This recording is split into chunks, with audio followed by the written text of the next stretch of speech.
panalangin. Isang beses lang po siyang narinig kong nanalangin magmula po nung siya yung naging tagapangasiwa. Kasi po alam niya sa sarili niya hindi siya pakikinggan po ng Diyos. Dahil nuknukan po siya ng kasinungalingan. Yun po ang diretsong sagutan. Nuknukan po siya ng kasinungalingan. Talagang siya po yung anak ng demonyo na incarnate. Nagkatawang taong anak ng demonyo. 8:44, mamamatay tao at sinungaling.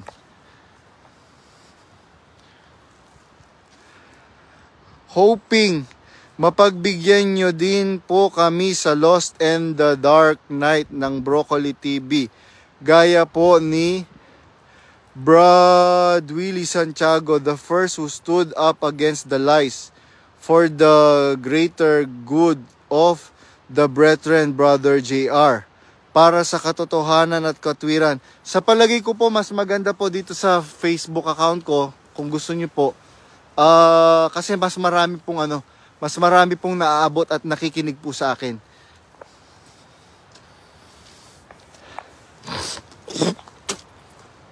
JR bro, hindi po applicable sa'yo ang cyber libel. Kasi wala ka sa Pinas.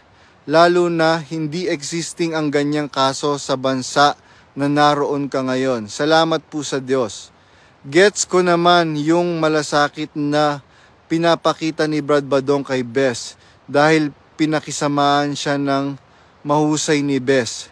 Kuya JR, kung may excuse tayo na ganun kay Bes, dapat mag-a-apply din yun kay KDR na hindi porke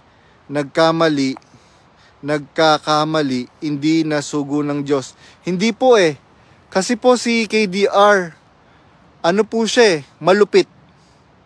Si Brother Eli, hindi ko po siya nakakitaan na malupit. Si KDR, sinungaling po siya. Biruin mo, simpleng issue lang ng paninira ng kanyang nanay, hindi siya marunong manindigan. Paano ka maninindigan sa katotohanan kung yung simpleng issue lang hindi mo kayang panindiganan bilang leader ng isang relihiyon na nagpapakilala, nagkiklaim na sa Diyos. Etong si Daniel ang makisama kaya nakakabwisit, ginagawa pang bobo mga kapatid. Hindi lumabag si Moises sa aral na tinuturo niya. Iba kaso niya kay Eli at Bonjing. Yun. Bakit i-KDR Manim? Nasagot ko na po yun. Hardliner si Brad JR Badong.